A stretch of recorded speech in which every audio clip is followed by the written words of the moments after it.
Connecticut Children's Medical Center in Hartford and the head of pediatrics at the University of Connecticut Med School. Dr. Salazar, thanks so much for joining us.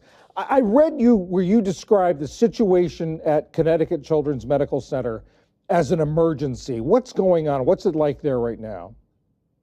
Yeah, thanks, John, for having me with you. Indeed, we are seeing a tremendous rise in the number of cases of RSV in children. I have been doing this here at Connecticut Children's for 25 years, and I have never seen a surge like the one we're seeing right now. I can tell you that as of this time, we have 18 kids that are in the emergency department receiving care, obviously by us, waiting to come into one of our beds. Our units are full. Our intensive care unit is full. We're creating a new step down to provide the care for the kids. And this is just something that I haven't seen before. Started about 3 weeks ago and it has persisted. So we are concerned, obviously providing the care. And I can tell you that this is very similar to what other children's hospitals are seeing throughout the nation. How much of a strain is this putting on the medical center? It is difficult. Obviously, we have some healthcare heroes, our nurses, our respiratory therapists, our pediatric residents, emergency medicine personnel, our doctors, and everyone is working overtime. In fact, for the first time in my history as the chair of the department and physician in chief, I've had to require people that are in other specialties to be able to provide care in the emergency department to be able to handle the surge. This is a difficult situation after 2.5 years of COVID that were complicated for all of us. This has put additional strain on the healthcare team, on the patients, on the parents, and we're doing our best, of course, but it is very complicated for all of us. What does RSV look like? How can parents know whether their kids have it, and how is it treated? Yeah, RSV, for the most part, in the majority of kids, 90% of children, will manifest like a common cold, which is what it is. There'll be the runny nose, a little bit of a cough, maybe low-grade fever for a couple of days, and then they get better. But in some children, especially those that are under the age of 6 months, or kids that have other underlying conditions such as congenital heart disease, cystic fibrosis, lung disease, or extreme prematurity, it can have a really nasty component which develops into viral pneumonia, classically called bronchiolitis. And what that means is that the very small airways that the children have get plugged with mucus as a result of response to the virus. And in those cases, children can get very sick. They can have difficulty breathing, difficulty feeding, very high fever, respiratory distress. When that happens, obviously a parent should talk to the pediatrician, and if it's in greater distress, they should bring him immediately for care in one of our emergency rooms so we can actually provide oxygen and supportive care for the kids. Are you worried about a convergence? COVID, seasonal flu, RSV? Are you worried about this winter? I am, of course, and RSV is going to continue probably in the U.S. for the next 2 to 4 weeks. We're not at the peak yet. I think we're probably 1 or 2 weeks away from that peak. And unfortunately, what comes at the tail end of RSV is a beginning or the rise of influenza cases, which it's a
to Horsefly Chronicles Radio with Julia and Philip Siracusa, sponsored by Carnation, airing live on the United Public Radio Network on 105.3 FM in New Orleans.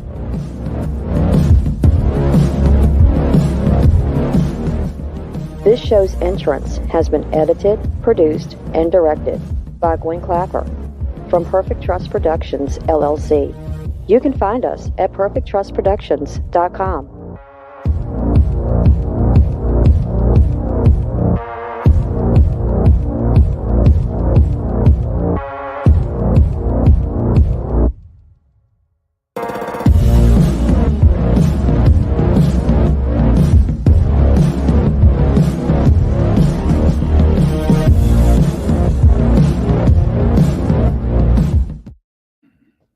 Hello, everyone, and welcome to Monday night's segment of Horsefly Chronicles Radio with myself, Julia Siracusa, and Phil Siracusa. We're broadcasting live from the International Public Radio and the United Paranormal Radio Network on 105.3 FM from New Orleans. This evening's show is fully sponsored by Carnation, so we want to thank them for their sponsorship. You'll have to do a few things in order to participate. Go over to the YouTube channel, UFO Paranormal Radio or International Public Radio. You can also go into all of the Facebook stations, UFO Paranormal Radio Network, UFO Undercover with Joe Montaldo, News on the Flip Side, also Twitch, SoundCloud, and Podbeam. Also go over to our group, Horsefly Chronicles Radio.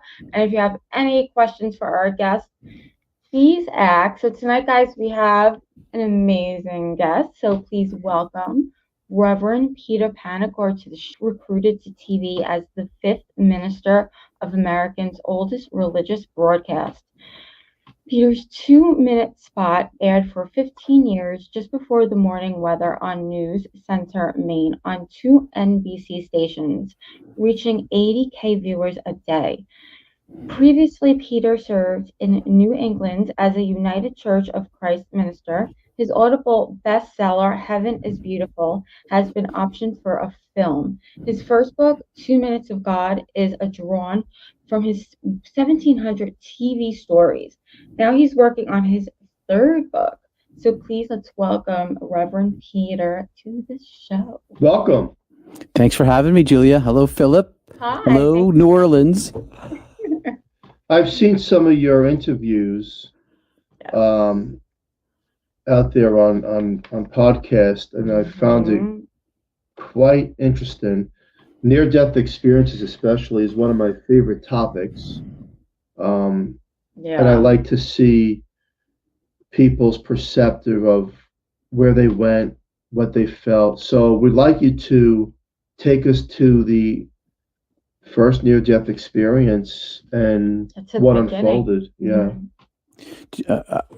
I can cut out the whole dying from hypothermia and ice climbing, frostbiting, if you want to cut right to the dying part. Yeah, let's get right to wherever you're more comfortable. Let's get to, because there's a lot of questions, so let's get to your breathing. It's hypothermia. Take us from there. All right, I was up on a mountain cliff north of Banff in Alberta, Canada in March, ice climbing with a lead climber, certified lead climber, having spent 8 previous days snow caving and backcountry skiing. Winter was my element. I'd been participating in winter sports since I was a kid. I'd never ice climbed before, but I had done a lot of rock climbing and mountaineering. The situation was just before our death. It was sometime before dawn. We'd been fighting our way down the mountain. Hypothermia was advanced at this stage, which meant that frozen, but fire, cold is like fire. Yeah. It feels like fire when it burns, and my feet had gone beyond the burning stage. My fingers, I still have all my digits, but I was all bubbly from blisters after it was over. But so it's frostbitten. I was confused. I went to almost this last. Let me set a little more scene here. I'm clipped into the mountain. There's an iron pin and a ring and a carabiner, and it's epoxied into the mountain. There's a strap to my harness, and I'm on a ledge. My buddy's to my left. It's probably, I don't know, I'm guessing 3 a.m, 4 a.m. We've been fighting our way off this mountain in the dark from about 500 or 600 feet up. knowing that every single step that we're taking, we could fall, or every single step that we're taking, we're depleting our energy. So we're in a desperate, frightening situation, but we both kept our heads, because if you panic in the wilderness, you die. And we knew that we were going to die. We were trying to get off the mountain as like a last ditch chance so that we wouldn't die. But the whole night we knew that this was probably the result. So here we are in the dark on this ledge, one rappel to go, having fought our way all the way down to this position. And I had the rope, and Tim was to my left. I take one end of the rope, I tie it to my harness, I take the other end, and I throw it out around this ledge area. It's kind of a crook in the mountain.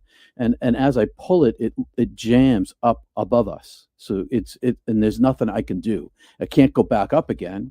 And now death is right there with us. It's terrifying. So I started getting hot, one of the last signs, and I unzipped my coat. I knew better. I'd been on the National Ski Patrol since I was in high school and was working at a local mountain, and I knew not to do that, but I lost my capacity for reasoning. So I unzipped my coat. My body got colder, even though it felt like it got hotter, and I began to fall asleep. And I would fall asleep and crash to the rock. It was like a curtain dropping. Sleep came like that. Boom, I was asleep. I fall down, smack my head, helmeted head, wake back up, get up, climb up, pull the rope. And then this last time I stood up, I got what's tunnel vision. It's all my peripheral vision became black, and then it closed rapidly down like that. And as it closed rapidly down like that, I was thinking to myself, I must be falling asleep again, but I've never seen anything like this. This is entirely a new experience. Like my vision is black out here. I can't see, and it's getting smaller. And I was confused. I didn't understand what was happening. And it went out. And as it went out, I thought to myself, I'm not asleep. Why am I still awake? And as I was there, all of my pain was gone. And I thought I must have fallen, but it seems like I'm standing. I didn't understand my orientation. And in front of me, where my front should have been, where the mountain should have been, was suddenly an open, vast expanse of darkness. And it was cosmically sized. And way far, far in the distance, as I was befuddled by this, there was a pinprick of light, like on a construction sheet of paper. You put a little pin in it, and you're in a dark room, put a flashlight, and suddenly there's this little tiny speck of light, like a star, in this far, far distance from me. And then it rushed toward me, covering this immense distance. And as it came to me, it filled up my entire vision. So it went from completely black to this, like, all this light. And as it came to me, it communicated to me telepathically, but without language. This was a direct download of knowledge, and the knowledge was, it is all powerful, and it was taking me. I'm taking you. I am all powerful. And as it approached me, I thought, no, you're not. I don't know what's going on, but I'm not going anywhere. And as I tried to put up my willpower that I had used to drive myself through the night, it was like this, all through the night, I touched into this deep part of my brain where it's like my animal nature, my real, true animal nature kind of emerged as a desire, singular desire for survival, and it became my weapon. It became my strength. It became my drive. And I wasn't thinking at all about survival at that point. I was just doing it. And I took that kind of strength that I had and I put it up as a shield, and my shield was nothing. It was like gossamer. And this entity, this powerful light entity, took me. And it took me, and it enveloped me inside itself, and we flew back in the direction that it had come, on the same route, up like an elevator shaft, sort of direct route. But I was inside of it, and I could see myself. I could see myself, and I had a physical form similar to my body, but I had no molecules. I was metaphorically made of energy.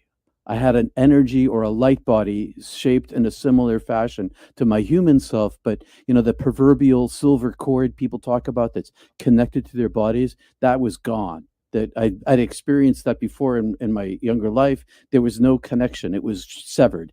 And I was inside of this entity, and it was emoting to me, speaking to me. Its entire being was pouring inside of me, giving me comfort, giving me contentment, making me feel safe and speaking all of its power. And I could tell that this thing was not in and of itself an individual. It was somehow like a superpositioned energy of the consciousness of the totality of God.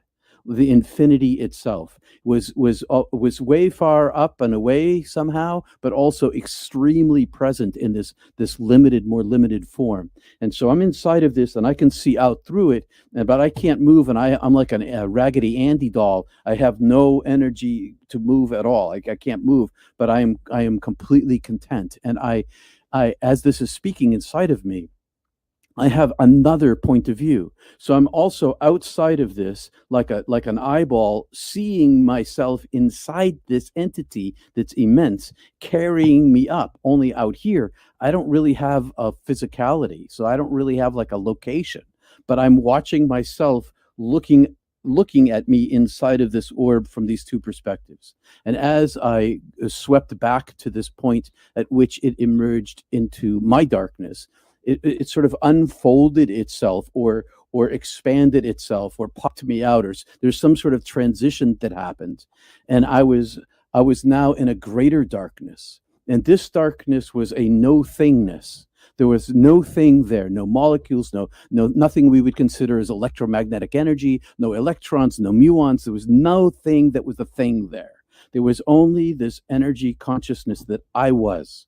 I was this ginormous ball of consciousness that my thinking was my perception, was myself. And I could see in every direction at once in this darkness, this utter darkness of nothingness. It was also somehow paradoxically illuminated because I could see to the edge of infinity. There was this point at which I could not see beyond, and it was darkness to me. But I knew that was the beginning of infinity, which is a weird thing to say. Where does infinity begin? I don't know. That's all I know, is that I could see out to this distance. And I was content. And I was alone in this vast space, and I knew myself. Like I understood that this was me, and this had always been me, and I had never really been Peter. I had lived inside that, but it was not me. And to be cast off, Peter was cast off and unneeded, and I was content in of myself. And then this void, this darkness suddenly opened like a rip or a tear or a door or a portal, and it was like a waterfall of light flowing down. And this waterfall of light flowing down was, I was ginormous, and this was super ginormous. It was much bigger than me, and it came toward me, and it was solid and transparent and translucent, and it was liquid, and it was energy, and it was flow, and its surface and its depth was bazillions of stars like colors, like colors that I'd never seen anywhere before. But they were all, I could see them all, and they were all white light at the same time. So there's this simultaneousness of them and the one. And this surface was solid, and it was translucent and transparent. And on the far side of it, there was an entry into another heaven, a greater darkness, and it was compelling to me. It was the most seductive, most beautiful, most attractive, most desirous experience I had ever had, and I wanted to touch it. And so I moved toward it as it moved toward me, and I touched it with my being. And as I touched it with my being, it split me open and flowed inside of me, and it expanded me and filled me. And then all these things happened at once in this timeless space. And I'm going to stop there for a second, because you may have questions already, and I don't want to keep blathering on here because I can keep going, but I'm going to stop for a moment. No, that's seriously amazing. What I was going to say is, in capital letters, wow. Where were you? Were you in heaven? I did. Yes, I didn't know it. I came to understand that later, but if there is such a thing as later, throughout the experience, it became. Told me, the divine voice told me, yes, you're dead. I didn't know where I was, but I didn't care. All I knew is that this, as it infilled into me, it knew me. So this knowing happened with a capital K. It knew the whole of my soul's consciousness self. It showed me the length of my life of my soul, and it showed me myself as a human being, and it showed me these things simultaneously.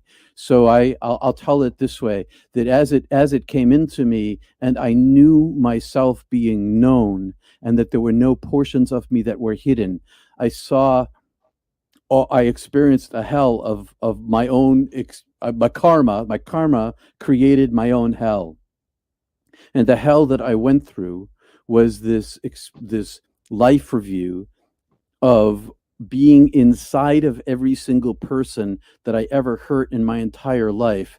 Simultaneously, I'm outside of them and inside myself. And so as I hurt them with everything that I'd ever hurt everybody with in the sequence, I was inside the person who was hurt, experiencing their thoughts and their emotions and their chemical reactions, and the pain that I felt that they had was 10 times greater than the pain that I thought that I had given them, because simultaneously I was experiencing my own rationale and emotions for causing those pains. And as this was going on, I saw myself, and this voice was saying to me, I am creator, I make you, I know you. And as it's saying this to me, I hear the name of my soul called. It's not Peter, it is the origin of the center of myself.